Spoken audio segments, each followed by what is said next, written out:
Okay, so it says I'm live, but am I actually live? Let's wait for the image to show up on the phone. Make sure that we're good and ready. We're going to be opening this guy up at some point in the future, but I don't know exactly when. That's the Galactus that I found on clearance at Target. Blue White Mario's here and says, "Hi, Alan, I'm back. Remember the last time on the stream? Yeah, I remember you were playing Roblox.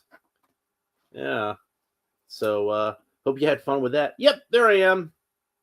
I'm up on the screen on my phone, so I guess we're working just fine, aren't we? So excuse me. Today I've got to open up for you April O'Neil from the SUPER7 Ultimates Teenage Mutant Ninja Turtles. There's what the mailer box looks like. So got a little beat up, but it's a mailer box. That's the point of that, isn't it? So yeah, there's that. And here is the little what do you call it? The slip case that I got. Blue Eye Mario says, "Oh, I gotta eat now. Bye." Okay. Well, enjoy your meal. Yeah, like I was a little hungry earlier today. I woke up not long ago and I just didn't feel like eating the whole meal, so I ate like a Klondike bar. Yeah.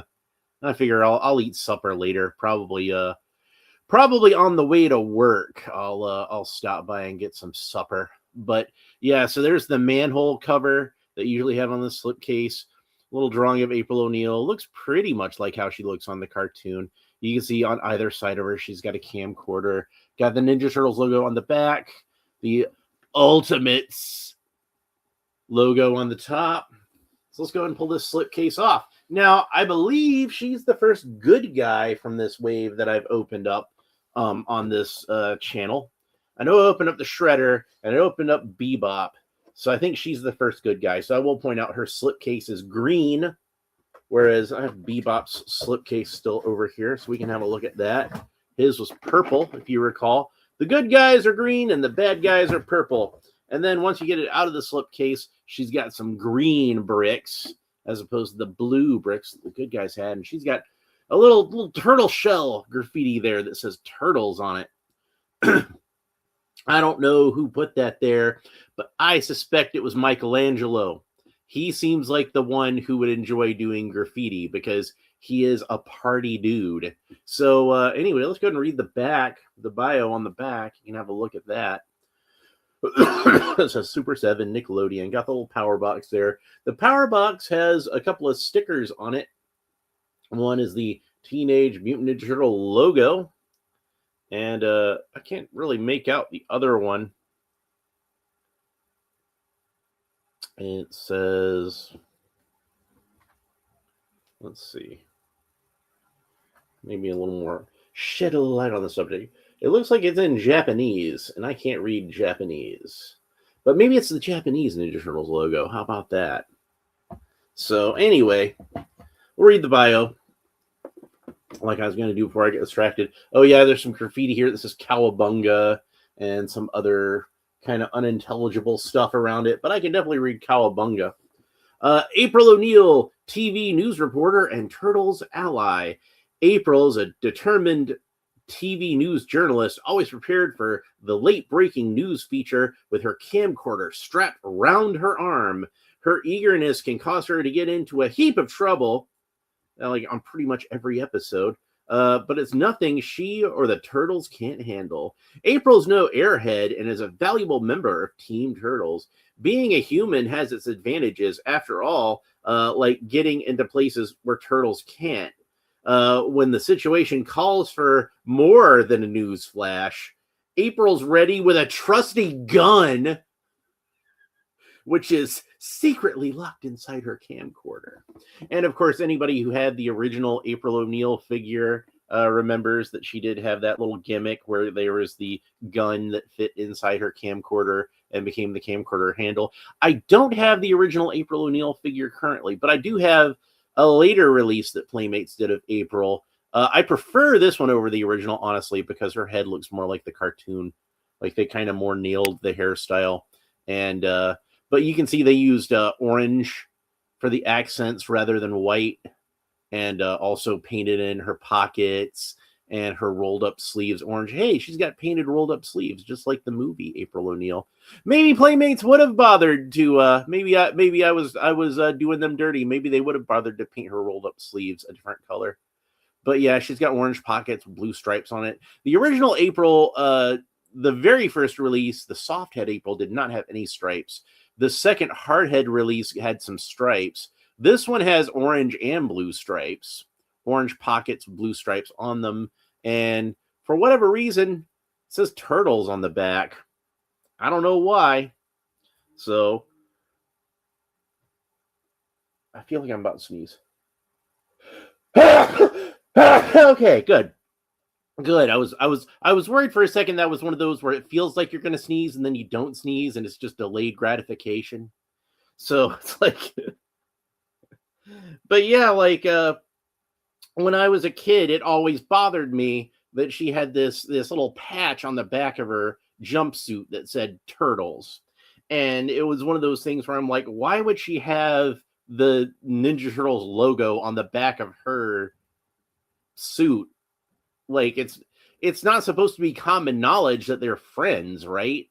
I mean, like, Irma knows, and I'm sure Bern and Vernon suspect, but, nobody else is really supposed to know that she's friends with the Turtles. Why does she have their logo on the back? Now, as an adult, I look back on it and I understand it's for in the real world, it's for branding purposes. So that this character is part of, because she just looks like a normal lady in a yellow jumpsuit with orange boots. But it's so that April is, part of the Ninja Turtles line and not some kind of bootleg April O'Neil, I guess. Personally, when I was a kid, I took a pair of scissors and I kind of scraped it off of the back because I thought it was stupid. But yeah, we're gonna compare a little bit with the original April O'Neil figure, since this is, well, as close as I got to the original April O'Neil figure, since this is supposed to be, based on the Playmates figure, and I believe it's based on the second version because she does have that blue stripe down the side of her jumpsuit. And I also have to compare the NECA animated April O'Neil. And if you remember my unboxing of this figure, you remember I liked it quite a bit. A lot of people complain that she's too short, and I would agree that she is a little too short, but it wasn't too short to ruin my enjoyment of the figure. And we will definitely compare the height on these two. She's definitely taller. So if you want a taller April O'Neil, go with the SUPER7 version. If you want a more cartoon accurate April O'Neil, go with the NECA version. It's going to depend. Oh, and I want to have her handy when I open up the Mirage NECA Casey Jones figure too, because I want to compare the height on those. Anyway, let's go ahead and open her up. And she does come with a few alternate heads. And the one that's on the figure now is the one that is, I think, the more cartoon accurate head. And I'm going to talk some about the different heads and what I think their purpose is, and what head I'm going to keep on this figure. Although, spoiler warning, it's going to be the more cartoon accurate head, because like I said, I like that head better. But I'm going to get into discussing all that. That's the TLDR version. Is I'm going to use the cartoony looking head. All right, so again, like with Bebop, there's like a little tray in the back here with a bunch of extra accessories. Got the extra hands, and got the weapons tray, the weapons rack, the sprue, the technical term. No. But we'll go ahead and pop that out and have a look at it. I'm not going to take any of these off of the sprue. Most people don't take the weapons off of the sprue. They tend to just leave it like this as like a nostalgic little prop. I think it's a nice gesture of SUPER7 to put this on here, although apparently they don't do this anymore, sadly, with the more recent figures. But we can see all the accessories that are going to come with this figure. She has a microphone and a flashlight. Now, when I was a kid, she had like a thing that I'm not sure if it was supposed to be a microphone or a flashlight, but I kind of used it interchangeably as both. But Super 7 has actually given us a fairly detailed microphone and a fairly detailed flashlight, not the nondescript thing that could be used as either or. She does have a little space in her briefcase where you could potentially fit one of those items. It looks like the briefcase is totally empty up here. Got a little space down here for something, and it's got some kind of vague technical doodads on there. Got the camcorder.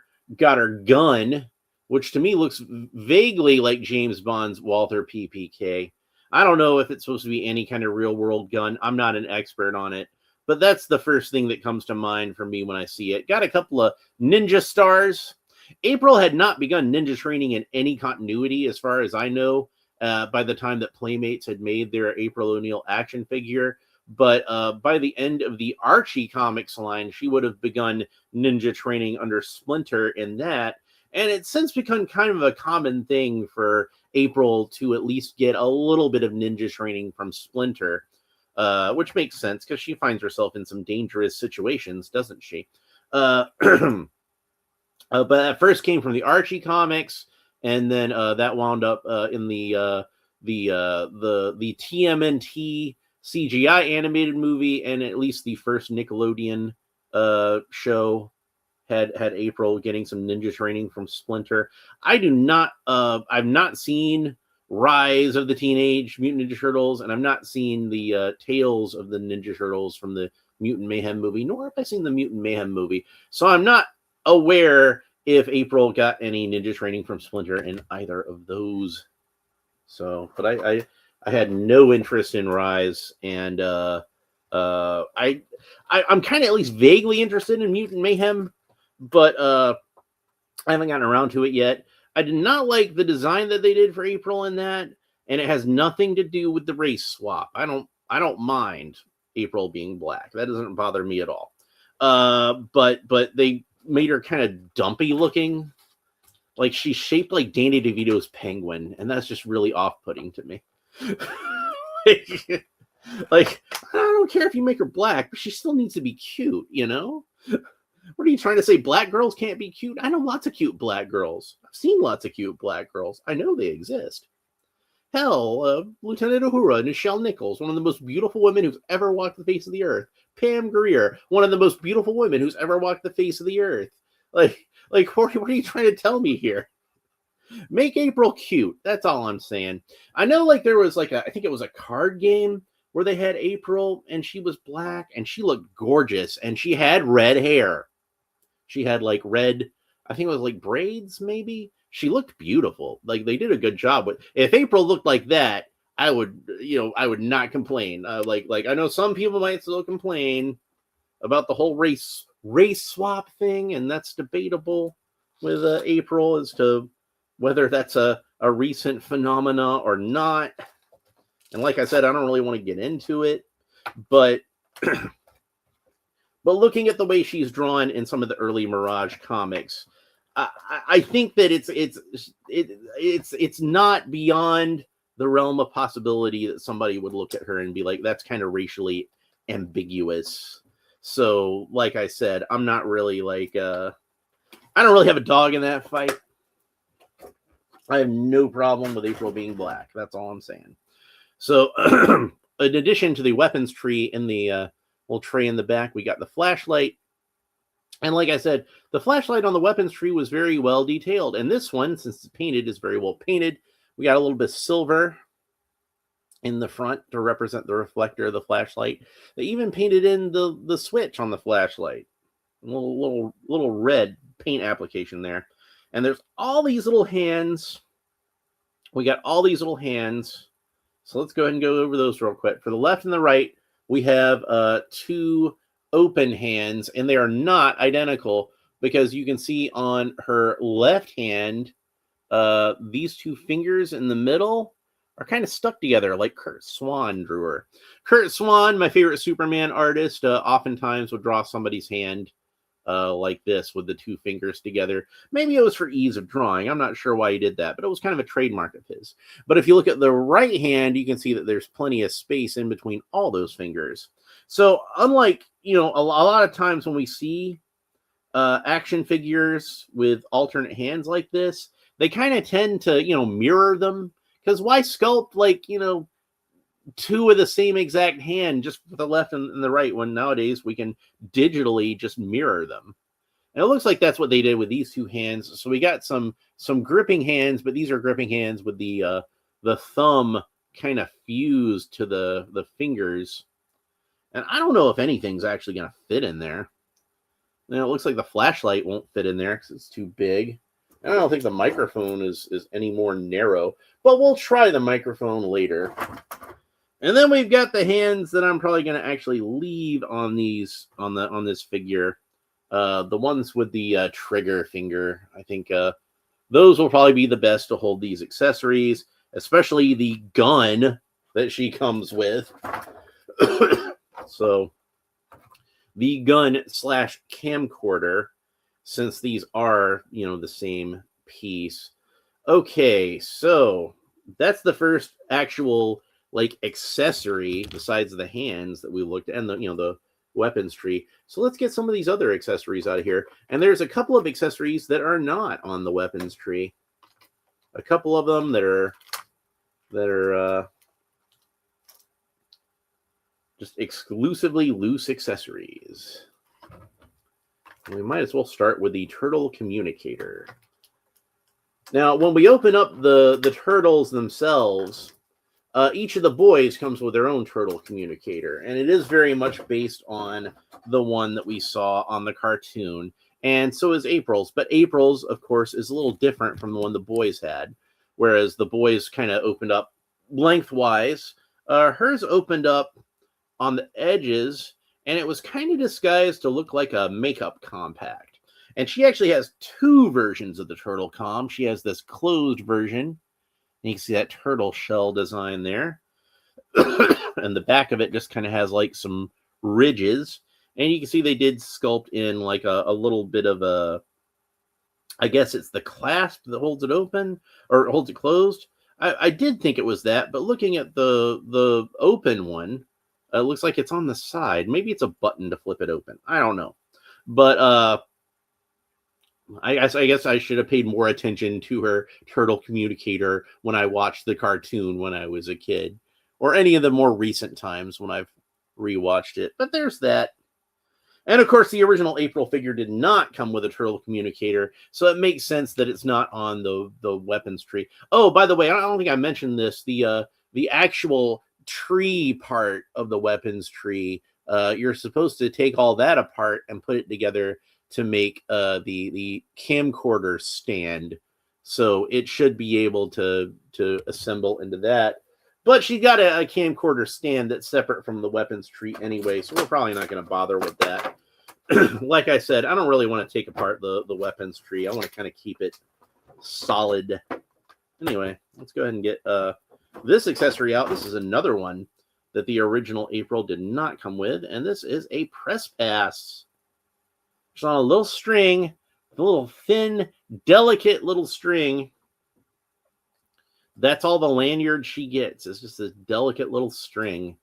And it says on there, it's got the Channel 6 logo, and it says News WTMNT. I don't remember if Channel 6 actually had call letters like that on the show, but they definitely weren't WTMNT, and I'm pretty sure that's too many letters. I'm pretty sure you only get 3 letters after the W or the K, depending on what side of the Mississippi you're on. But yeah, she's in New York, so it would start with a W. But I'm pretty sure it would only be 3 letters after. Maybe WTMT or TMN or MNT or something. But yeah, it's cute. It's a cute little Easter egg. But he says press on it. Now, one thing that I will say about this, and I feel like this is a missed opportunity, is instead of this little delicate string, very delicate, very thin, instead of that, maybe they could have done a wire and then it could have like a little bit of posability to it. But oh well, that train has sailed. So let's go ahead and set that aside. And I'm pretty sure all the rest of our accessories are going to be ones that we saw with the original April. Other than the I don't remember the original April having a tripod for a camcorder, but this one does. But yeah, there's the microphone, and you can see it's painted all in gunmetal with some silver detailing at the actual microphone end, the end that you talk into, whatever you want to call that. And then, man, these ninja stars that are like completely taped in. So maybe the ninja stars that came with the Playmates figure were the first hint that April was getting some ninja training. They don't really talk about that on the package, do they? On the bio. And these do seem like they're a little smaller. I don't know if I have Shredder's Ninja Stars still over here. I was thinking I might. But as I look around, I don't really see them. Over there somewhere, I don't know. But they do seem a little smaller and more delicate than the ones that the Shredder comes with. And these look like they're unpainted. They look like they're just the same kind of dull gray that the accessories are molded in.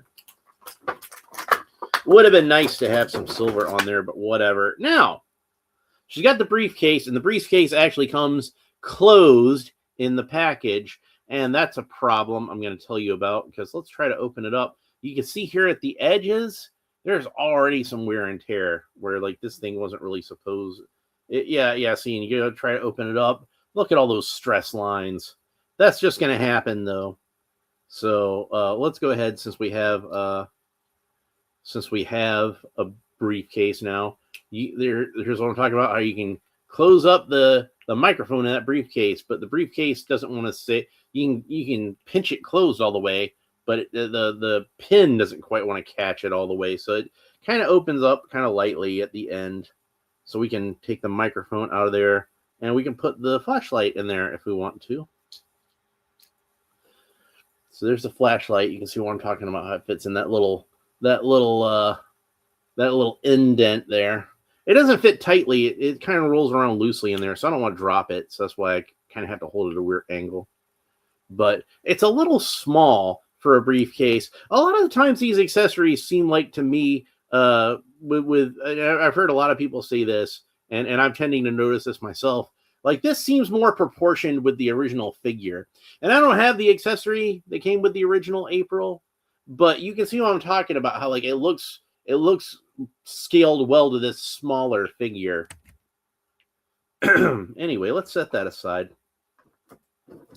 And then we've got the camcorder and the gun. Let's get the gun out first.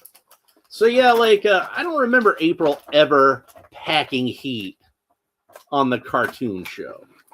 And I could be mistaken about that. Maybe there is an episode where she tries to bust a cap in Bebop and Rocksteady or whatever, but I certainly don't remember it. I don't remember ever using a gun in the comic book, and I don't remember ever using a gun in the movie.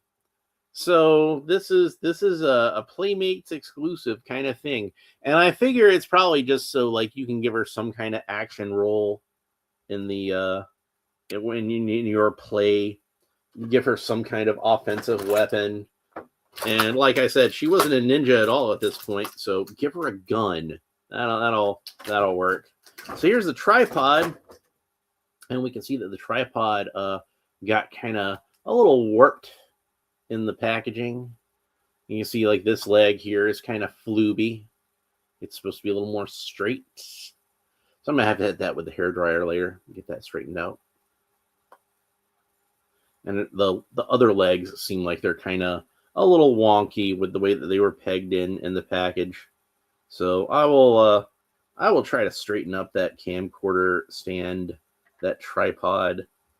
I'll see if I can get that straightened out a little later. And then the camcorder itself, probably your most important accessory. since she actually does use a camcorder on the show fairly frequently. And unfortunately, because of the gimmick, she can't really hold the camcorder by itself. It might have been nice if they'd have maybe put like a little bit of a strap on the side so you could maybe have her hold it by that or whatever. It does have a little peg hole at the bottom of it where we can affix it to the tripod. And again, it seems a little more scaled to this figure, doesn't it? It even seems a little short for this figure. Like if you were a kid, you'd just pretend it'd be fine.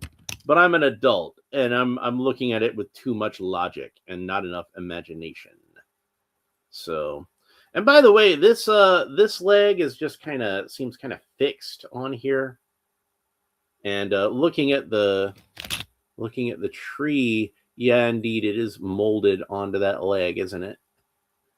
So this is one case where it might be better to take the tree apart and use it as a stand, since the one that was actually in the package is all warped to hell. But I'm going to see if I can fix mine.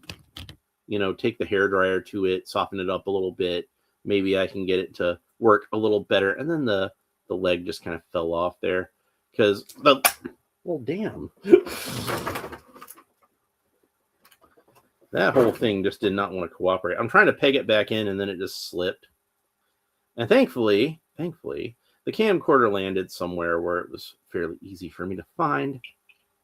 So I still have the camcorder. And we'll talk about the feature with fitting the camcorder into the gun into the camcorder. We'll talk about that once after I get the figure out. I'm talking about her with the accessories. So let's talk about these extra heads.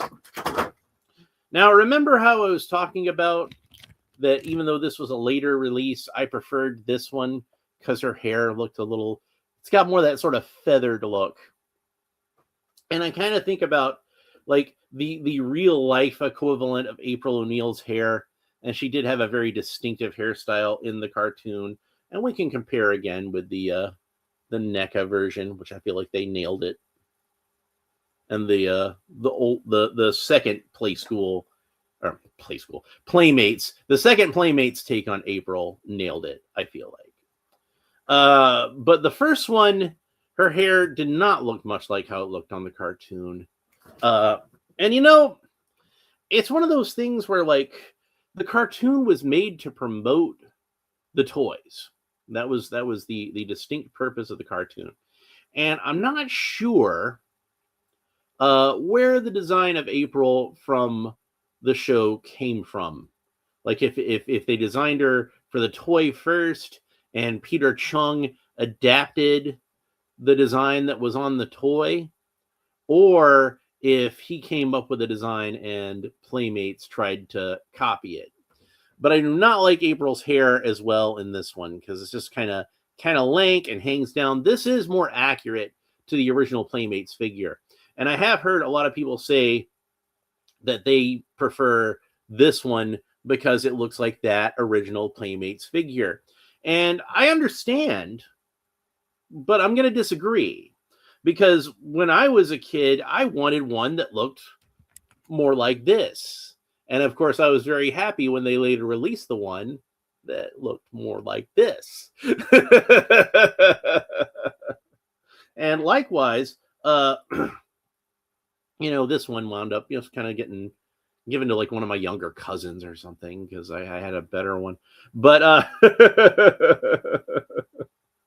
but yeah, so if you want one that looks like as close to the original Playmates toy as you can get, this is definitely the head that you're going to want to put on that figure. But for me, I'm gonna stick with this one, and I'm gonna go into my reasoning as to why that still works for me.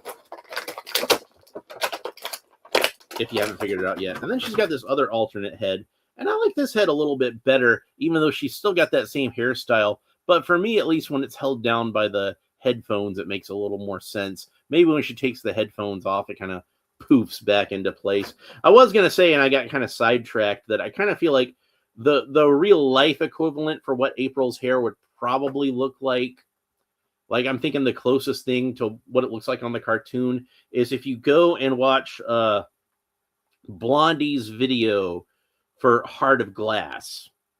Once this live stream's over, you can go and watch that video. Debbie Harry's hair in that, it's kind of like this messy bob, and that's kind of what I figure April's hair looks like, or would look like in real life. It's like imagine an auburn colored version of that. That's what I think her hair should look like. But I do like the head with the head with the headphones. I think that one's really cool. I'm gonna have to find some kind of purpose for that. And if I saw this hairstyle on a woman in real life, it wouldn't really bother me. But it doesn't work for April O'Neil is the thing, because like I said, especially like that kind of cartoon April O'Neil, she should have that kind of messy bob. We're gonna have a look at how SUPER7 handled that. And she is held in with a twist tie, isn't she? I didn't notice that. Does not look to be any rubber tabs, though. And I don't like rubber tabs, so that's a good thing. Now, this is supposed to be, as I pointed out before, based on that second release of April O'Neil, the Hardhead April. And you can see that by her having the blue stripes down her jumpsuit, which was not in the cartoon. And it still has turtles on the back. Which this time I'm going to leave it on there. I'm not going to scrape it off with scissors. I'm going to leave that on there as a nod to nostalgia. That's what I'm going to do. So the head sculpt on April, the face is kind of cute looking. It is on all three of these. They all look like to me to be the same face. Although her face looks a little larger on this, or her head's a little larger just in general. But the face seems to be a little more full. This one has like just a little more cheekbone to it. So it is a different sculpt, I notice. It's not like these are both with the head and the hair are one solid piece. This isn't one of those deals where like they sculpted the hair as a separate piece and stuck it on there. Although that might have been cheaper for them to do that anyway. But she's got more of that messy bob kind of thing going on. There's a little more body to it, a little more feathering. That's kind of what I feel like April O'Neil should look like. And her hair is a different color, too. You notice that her hair is much more brown.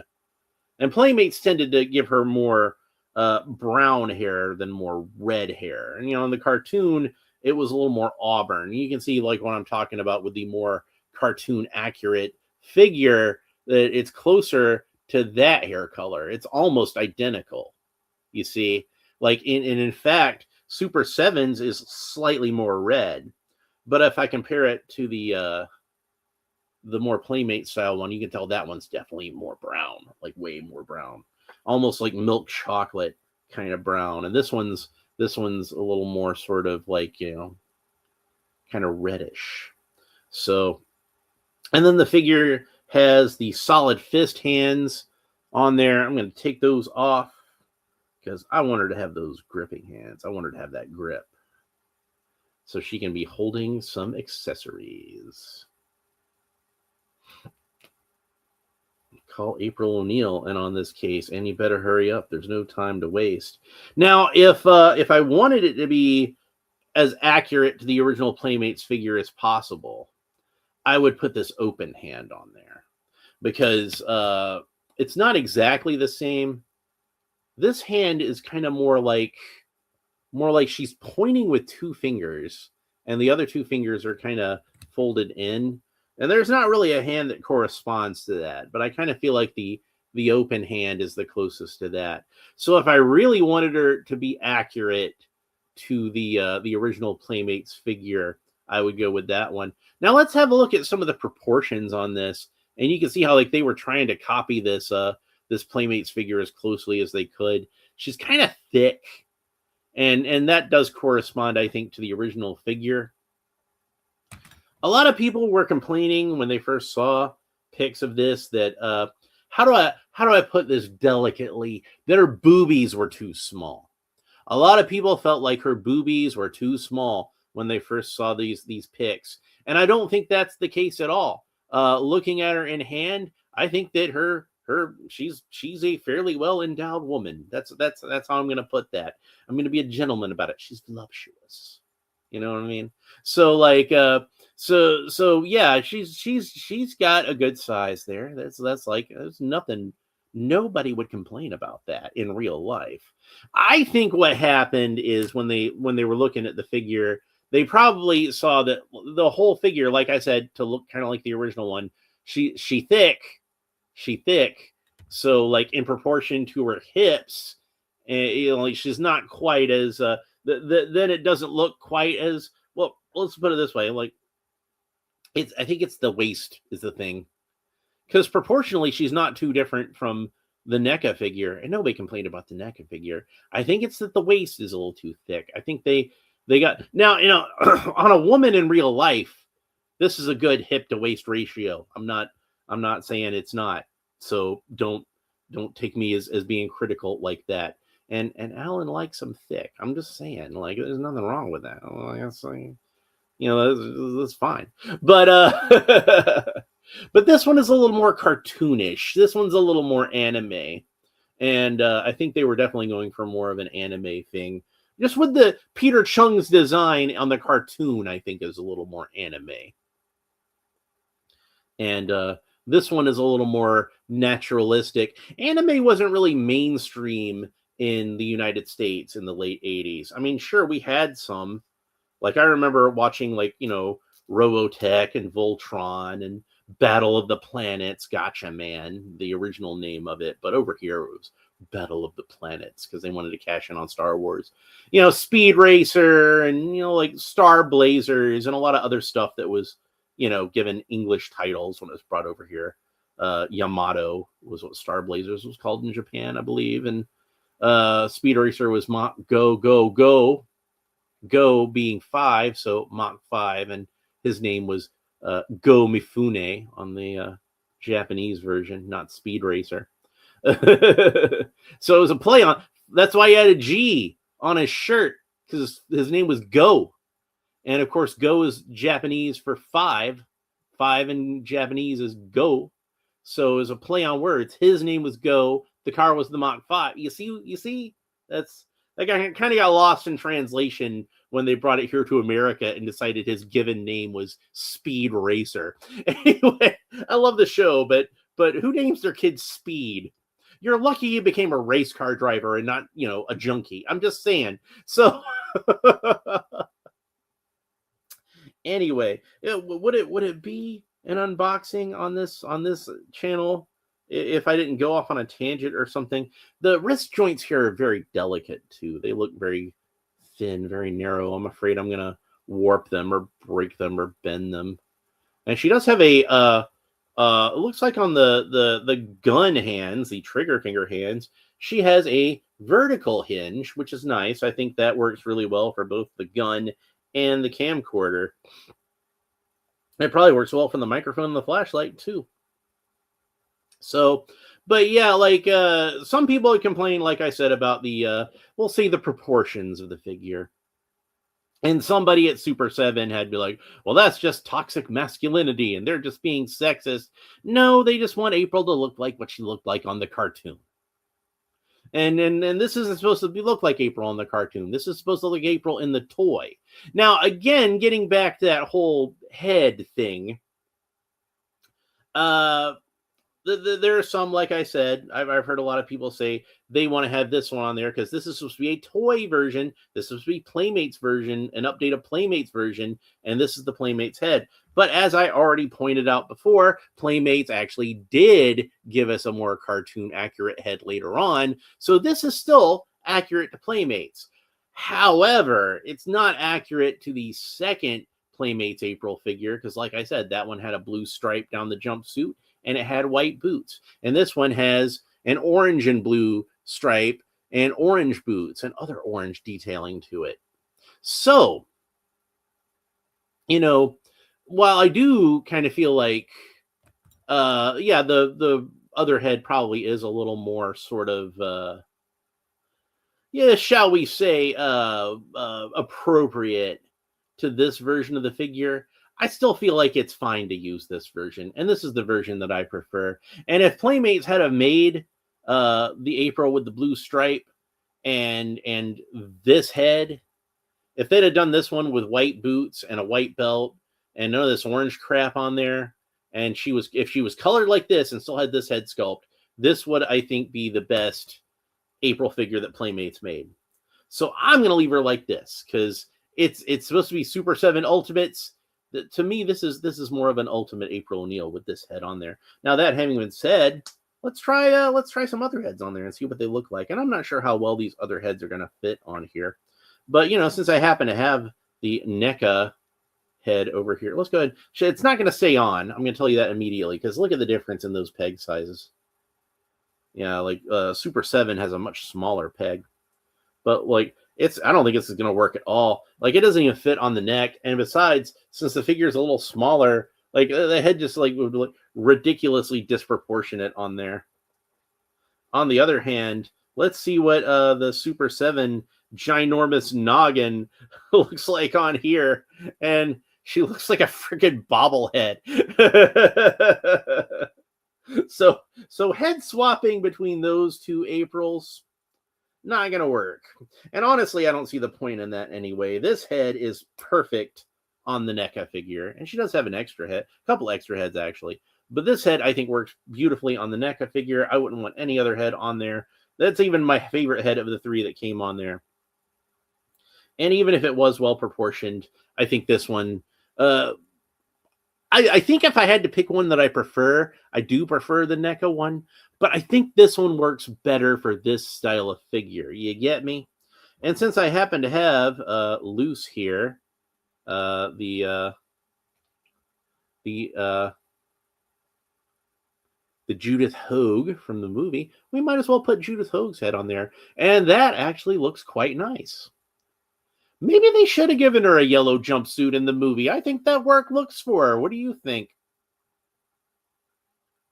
I might have to buy an extra Super 7 April O'Neil just so I can put the movie head onto her.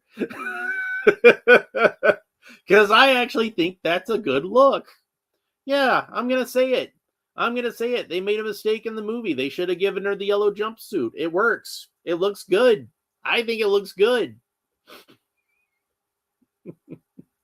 That's just me.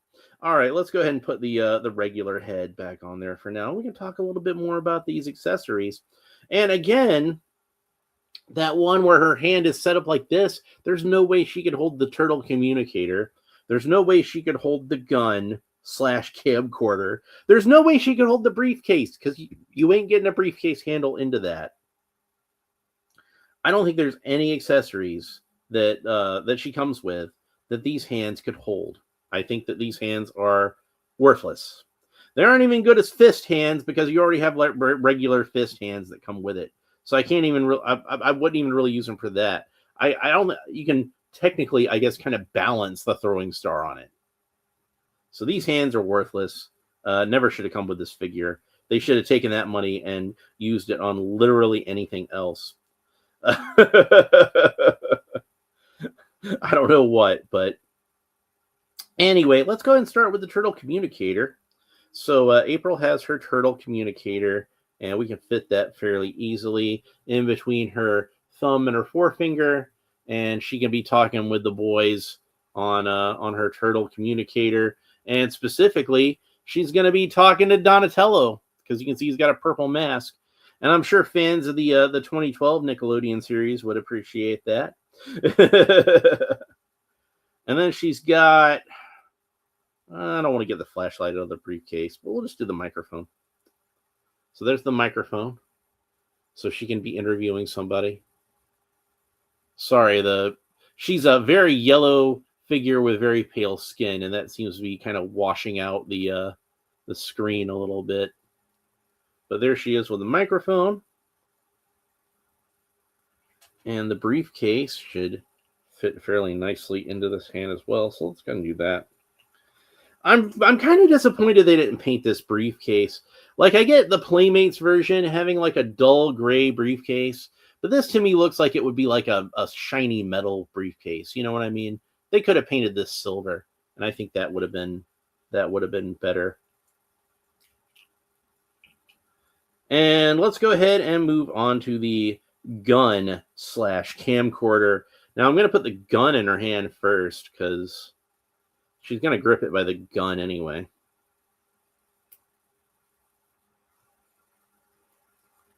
I'm trying to get the finger in the trigger guard, but I'm bending up the trigger guard more than I'm doing anything else. Sometimes these things can be kind of tricky. Just pull her finger all the way back and fit it into that trigger guard. Come on, you. Now, as I remember, the original figure, the gun that came with her didn't have a trigger guard with it, which to me makes it look more like a camcorder than a gun. But this is just going to be a camcorder with a trigger gun. So here is April packing heat, about to bust a cap in somebody. But that doesn't feel very natural to me. I always thought that was an odd thing, even as a kid. So let's go ahead and see if we can get this gun in here. Oh, it looks like when you put the gun in here, the trigger guard is actually going to go in the body of the camcorder. So I guess I was wrong. The camcorder is not going to have a trigger guard on it, but that's fine. I'd rather it not. I'm glad that they did that, actually. But you can still see a little bit of the gun sticking out the back. Because I think that's as far as it goes. It's as far as I can get it to go in anyway. It would not leave a lot of space for the trigger guard. Anyway, I'm probably going to leave it like this. I prefer for April to have a camera rather than a gun. And her elbows don't seem to bend that well. Like you can see, like I'll talk more about this at the articulation, but they don't quite bend 90 degrees. So she can't really put the eyepiece up to her eye that well. And we can fit the microphone in the other hand. And now she's ready to go out and do some reporting. There we go. All right, so let's go ahead and talk about the articulation because we haven't talked about the articulation yet. All right, so April O'Neil can look up about that far, which isn't very far. Her hair kind of gets in the way. She can look down about that far, tilt her head kind of quizzically from side to side, rotate the head all the way around. Of course, April's arms rotate all the way around the shoulder, and they raise up to the sides about that far. April's got a single joint of articulation at the elbow, which, like I said, does not quite bend 90 degrees. I'm a little disappointed they were not able to give her a better range of motion at the elbows. That's a little disappointing. But, you know, whatever. It is what it is. That's just how the cookie crumbles. And then that rotates all the way around. Her wrists rotate all the way around, as I pointed out before. Both of these trigger finger hands have a vertical hinge on them, so you can tilt it up, tilt it down. I feel like that works really well for a gun or a camcorder or even a microphone, because you can have the microphone kind of tilted at whoever she's trying to interview. I would rather have vertical joints on April as far as that goes, just because of that. That's pretty cool. So, and like I said, it's not the best articulation at the elbows, so she's not really going to be able to put the eyepiece of the camcorder up to her eye, the viewfinder, or whatever you want to call it. I think that's the technical term. That's about as close as you could get, I'm afraid. Oh well, we don't go out and give her double jointed elbows like NECA did. Oops, I pulled her hand out. Like I said, that's really easy to get her hands out.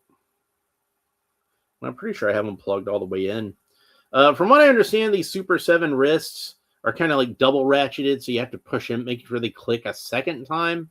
I'll talk more about those probably in the future, but it seems like April's don't want to stay in. Like, I mean, they're not loose, they're not going to fall out, but if you try to move them too far in one direction or the other, or try to take her accessory out, you might wind up yanking out her whole hand. All right, so April can rotate all the way around at the waist. Doesn't seem to be a whole lot of wobble here, but there's a little bit. April can kick up about that far, so good range of motion as far as kicking up. And it looks like there is a little bit of a swivel that's kind of hidden. If you can see the joint in between there, it's kind of hidden. And it doesn't seem to rotate around all the way. And this one seems like it's stuck. But this one does seem like it's got a... I might want to take a hairdryer to it and see if I can soften that up a little bit more. So it's not an actual thigh cut. It's kind of hidden in there. They got kind of fancy with it. April has a single joint of articulation at the knee, which again doesn't bend quite 90 degrees. Man, she really could have used some double Ds and double elbows, because that would... then she might have got up to 90 degrees. But then that rotates all the way around. The Four Horsemen did these, and I think they probably could have done a better job with them. The Four Horsemen are great, but they didn't quite get it with this one. She's got treads in the bottom of her feet. I don't know if you can pick that up, but it does also have like these big rectangles on there with, some technical, legal jargon, made in China on one foot and copyright 2021 Viacom. Yeah, this figure came out like 5 years ago. I'm just now finally getting around to picking it up. Yeah, I'm a latecomer to these Super 7 figures. I don't even know if they're going to be making Super 7 figures anymore. Mattel now has the rights to Ninja Turtles, so it's kind of appropriate that I'll be opening this up at this time. I liked the Turtles of Grayskull figures, and I kind of suspect at this point maybe that was Mattel's audition for doing the TMNT. Anyway, it doesn't appear to be a boot cut. This looks like it's one solid piece. Her foot can point down about that far, point up about that far, and then it should rotate all the way around here, but it seems like mine's kind of stuck. I don't want to force it, but you can see with this ankle, it rotates all the way around. So I'll take the hairdryer to that later and see if I can loosen it up. So this is a pretty great figure, but I don't know if it's $50 great. I think they could have done a better job with her in a lot of ways. I, of course, did not pay $50 for this one. I got her for cheap on eBay. So I think I paid like 34. I think it was less than retail. Bobby Wald is here and he says, "How are the knees on the figure since she's in a yellow jumpsuit?" They're not great, Bobby. I'm gonna be honest with you. It's like I said, I couldn't even get 90 degrees out of it. So Super 7 could have done a better job with the knees. On the other hand, though, my NECA figure, she's got double jointed knees and she does fantastic. So I think my favorite April is still the NECA one. I think despite her being too short, I still kind of feel like even though she could have been taller, I still feel like she scales well with my NECA Mirage Turtles, which was the main thing that I wanted her for to begin with. She could be a little taller. I would prefer, honestly, ideally, April should be about a head taller than the Ninja Turtles. And you can see she's like maybe half a head taller, But we'll see. When we open up the Mirage Casey Jones, then we'll see how well she scales with that figure. Because that's the figure I'd wind up standing with the human figure I'd wind up... Did I forget to bring the Shredder over here? I was going to bring the Shredder over here so we could see how well she scales with the Shredder. Hang on a second. Let me grab him real quick.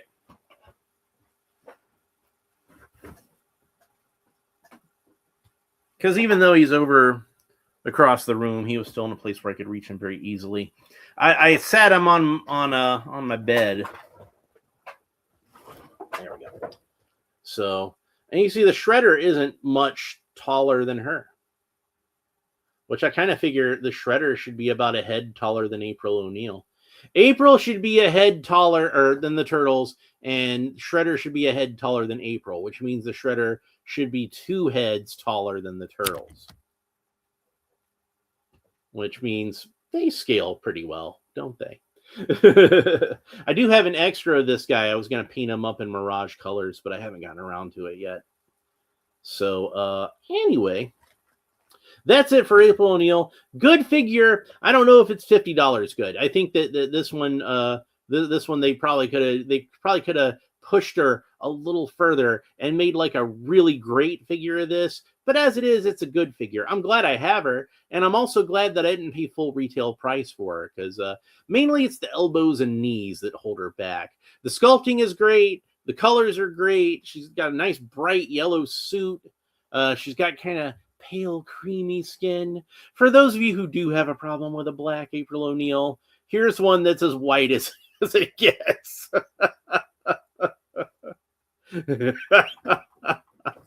Personally, like I said, I don't really have a problem with April being black. I just want her to be cute. That's all I care about. Harvey Dent is here and says, it's such a cool figure. I only have her in Splinter, but they work as perfect arch nemesis on my shelf. Yeah, I've got Splinter too. I need to open him. I've got Splinter. I've got all 4 of the Turtles. I've got the Mousers, and I got Casey Jones. So we're gonna open up Casey Jones next. I think Casey Jones is gonna be the one that we open up next, but not the Super 7 version of Casey Jones. I've got 3 Casey Jones to open up, and longtime viewers of the channel know that I've had this guy for a while that I've been sitting on, and I'm like, I got something special planned, and the thing that I had special planned was I wanted to have the Super 7 figure so I could have both of them to compare to each other. And in the meantime, while I was waiting for the Super 7 figure to show up, I found this guy at Ross.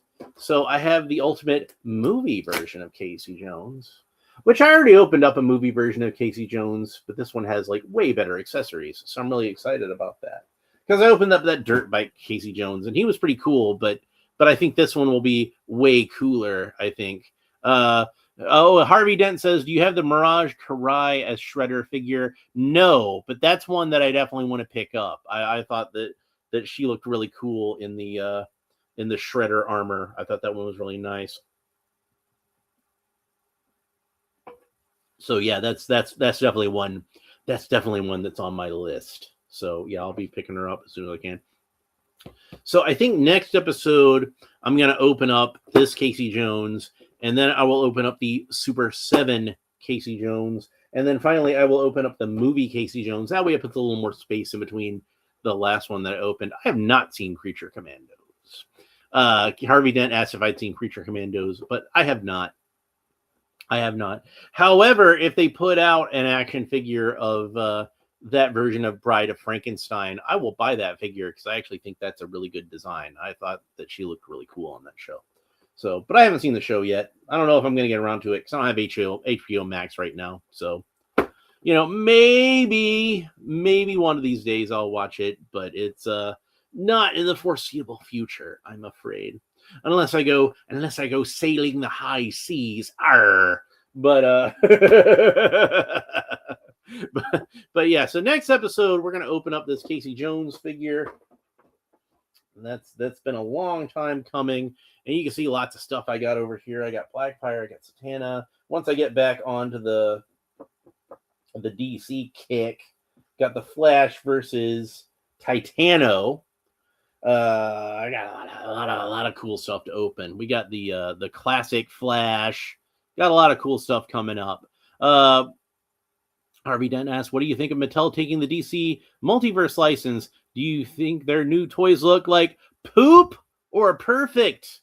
Well, I gotta say that from what I've seen, all I've seen is the ones for their kids line. And I think for kids action figures, I think they look pretty good.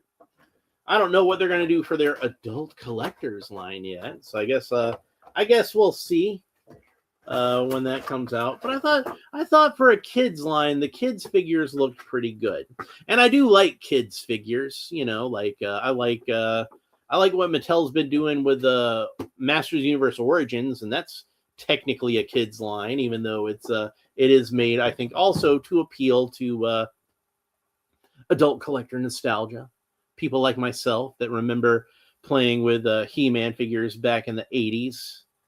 And, they went beyond that. They did some 2000X versions and things like that. So, but yeah, I'm thinking those will probably be pretty cool figures. If Mattel can make me some DC figures that are on the level of quality of Masterverse, and this is one of my favorite Masterverse figures. And I 3D printed him a sword because He-Man needs to have a sword. If they can print me, if they can make me figures on this level of quality, I'll probably be pretty happy with what they put out. I don't know if it'll top McFarlane though. McFarlane's been kicking so much ass with their DC figures, and like it took me a while to get into McFarlane, and once I was into them, I was into them. And I'm not sure, I'm not sure if Mattel's going to be able to match those. They got they got a large shadow that they're standing in. They got some big shoes to fill. Do I think they should establish all kids' toy lines and save the money for us, the collectors? No, absolutely not. I do not think they should do that. I think, if anything, they should try to appeal more to the kids than what they've been doing, because kids are starting to do other things and play with action figures. They're getting more into the Roblox, actually. In 20 years, I might be sitting here on the shelf. Well, let's talk about the new Roblox game, because they're not making action figures anymore. Whatever. But but yeah, like I think that they should be trying to get kids into action figures. Definitely. I think if you put a toy in front of a kid, they'll play with it. So, they might go back to their video games later, but it's good to have something tangible to play with, something actual physical, I think. But yeah, like as it is, like there's plenty of good stuff for adult collectibles now. I mean, like hopefully even with Mattel taking over the Ninja Turtles line, hopefully we'll still see stuff from NECA and stuff from SUPER7, because I feel like they're doing a good job of covering the adult collectible section of the Ninja Turtles. And it would be nice if maybe McFarlane, I know they got an extension on their contract through 2027, so we're going to see lots of cool stuff from McFarlane in the next year, I think. But maybe they'll work something out, and they'll keep being able to do that. Do you think, Harvey didn't ask, do you think Todd was lying about little boys not wanting female action figures? I would have liked Wonder Woman figures even as a kid. Well, I wouldn't say lying, but I would disagree with him, and I would say he's mistaken. I'll put it that way. I think that all little boys are different. All little boys are individuals. And when I was a little boy, I had the Mego Linda Carter Wonder Woman doll. I know lots of little boys had the Mego Wonder Woman doll. A lot of those little boys grew up to be gay, but there's nothing wrong with that. No, not that there's anything wrong with that. but still, like a lot of us, we were little boys. We had that toy. We were fine with it. Like how am I supposed to have a superhero and a collection of superhero action figures without having the greatest female superhero of all time? At the very least, you need Wonder Woman. At the very least, you need Wonder Woman. Like I said, when I was a kid, I had April O'Neil with my Ninja Turtles. How can you not have April O'Neil? When I was a kid, I had Teela and Evelyn with my Masters of the Universe. I had Scarlet and Baroness and Lady J with my G.I. Joes, and Princess Leia with my Star Wars. You name any line of action figures that I was way into, there was some girl character in there that I had as well. They did not for the animated Flash Gordon toy line, and NECA still hasn't done any female characters. There weren't any female characters for there wasn't a Princess Aura, and I would have loved to have Princess Aura. There wasn't a Dale Arden. Maybe that's part of the reason the Flash Gordon toy line wound up flopping back in the late 70s and early 80s. Maybe if they'd have done, and they did do one female figure because they did Lizard Woman.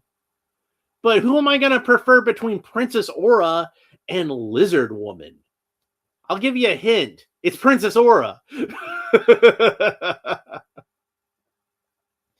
I had Catwoman with the Batman figures. I had Poison Ivy with the Batman figures. Harley Quinn We had to beg for years to get a Harley Quinn figure before they finally put one out, and then they couldn't keep her on the shelves.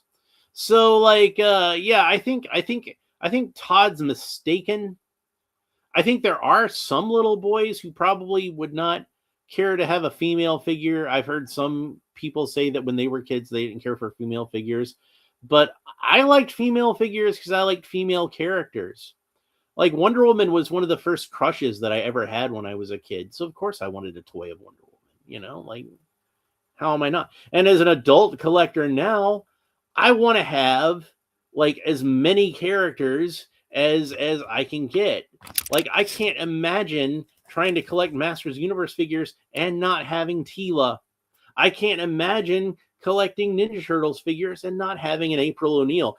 Part of the reason I never really got into the movie Ninja Turtles figures, I didn't really like the movie designs, but I didn't really like Megan Fox as April O'Neil. I thought she was poorly cast, so I never bought that figure. I didn't buy any of the Mutant Mayhem figures because I didn't like that design on April O'Neil either. Harvey Dent says, think about back when I watched GLU as a kid, the figure team wouldn't be, that's exactly what I'm saying, wouldn't be complete without Wonder Woman, Hawk Girl, etc. So, like, I saw 12-inch figures from the Fantastic Four movie at Walmart the other day, and I guess they took too long to get them to the stores because I'd never seen them at the stores before, and when they got them, they were marked down, and they had The Thing, they had Mr. Fantastic, and they had the Human Torch. Somebody's missing there. What's the name of the movie, folks? What's the name of the team? They're not the Terrific Three. Sure, if you're going to be missing one member, I guess the invisible one is the one that's the most justified, because you could say, well, she's there. You just can't see her because she's invisible. But no, I need a figure of the Invisible Woman. Harvey Dent says, it makes me mad that Todd made the classic Wonder Woman so hard to get. Like, now people have tons of Justice Leagues without Wonder Woman. Disappointing. Yeah, I was lucky in that I ran into that classic Wonder Woman figure. I found her at FYE. The FYE is closed down now, unfortunately. And their figures are always super overpriced. And I think that they had that Wonder Woman figure for $50.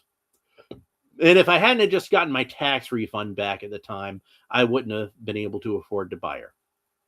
But I got my tax refund back at the time, so I went ahead and bought her. And it's like I couldn't even find her online. I'm not talking about I couldn't find her online for a good price. I'm not talking I couldn't find her online for a price that I could afford. No, I couldn't find her online.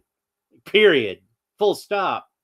So when I saw her at FYE, I'm like, dude, I don't care if I don't have the money for it. I'm buying it right now. It's like, I got to have this figure.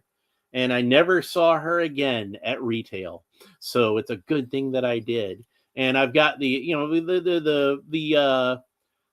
Page Punchers one was a lot easier to find, the Golden Age Wonder Woman. And, I love Golden Age Wonder Woman. That's like one of my favorite versions of the character. And if the only McFarlane Wonder Woman that I had was the Golden Age version, I'd be okay with it. But I can see a lot of other fans and collectors being like, yeah, that's not going to work for me because she's too old school. Like, I can stand her with my Justice Society, but I can't stand her with my Justice League.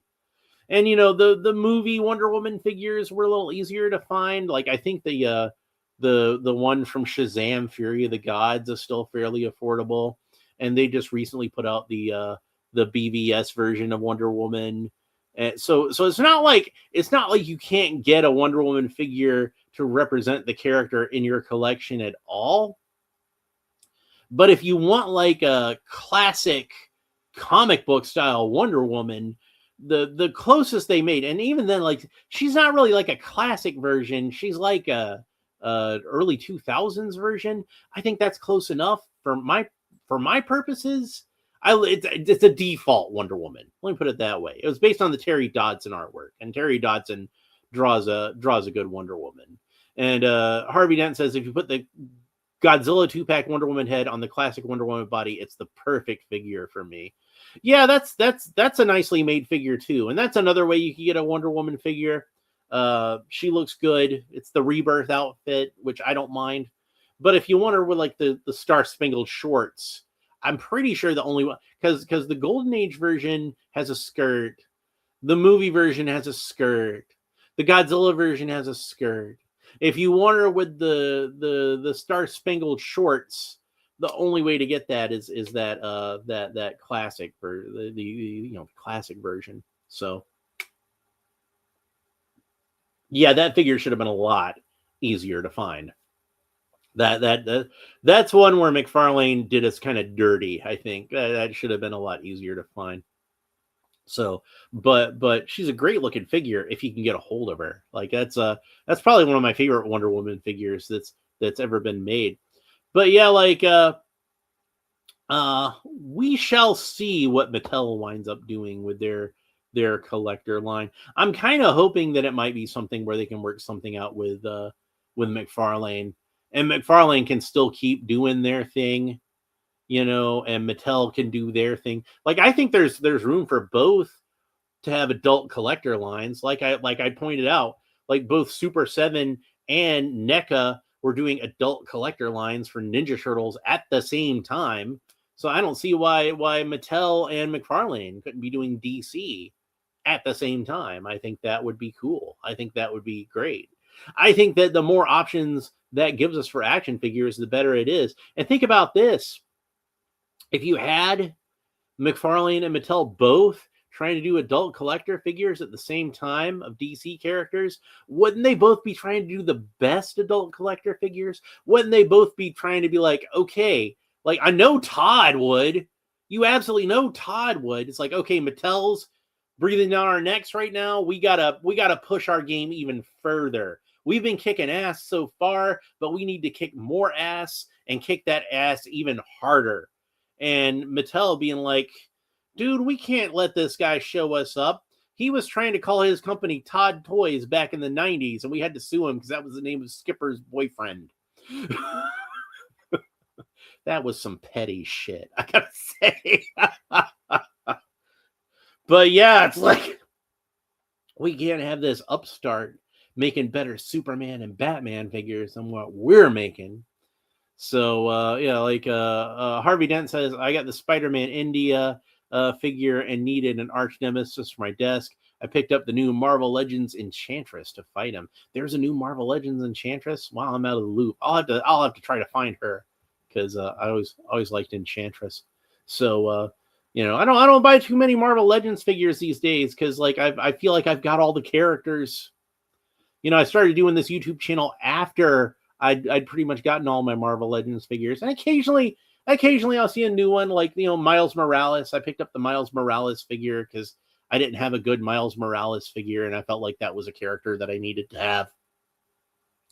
And of course, when they did the 70s TV series version of Spider-Man, I needed to have that one because I do love that 70s TV series.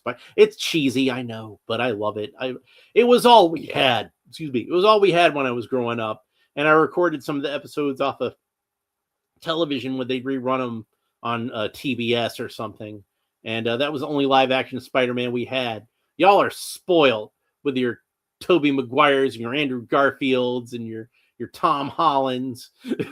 We didn't have that when we were kids. not the people of my age. So anyway, that's it for April O'Neil. I think I've gone on talking for long enough, and we spent a long time talking. Sometimes that happens. Sometimes, like, I finish talking about the figure, and there's still people in the chat, and I'm still chatting with people in the chat. But I gotta go. I got off to a later start with this episode than I usually do, and I'm gonna have to leave for work like really soon. So I gotta get ready for work. But I hope you enjoyed the episode, and if you did, please make sure that you like and subscribe and all the fun YouTube stuff down below. Leave a comment and let me know what you think about this figure and the character of April O'Neil in general. There's still plenty of April O'Neil figures that I don't have yet. SUPER7 did a Ninja April O'Neil, and I'm kind of debating whether or not I want to get that one. And there's a later Mirage version of April, like more around like the New Hampshire or the Farhampton, not Farhampton, that's in New York, the Northampton era of Ninja Turtles. So with her brown leather jacket and her red T-shirt, and that one is definitely a more racially ambiguous version of April, and I think they did a good job with that figure. So I was thinking about picking up that figure too.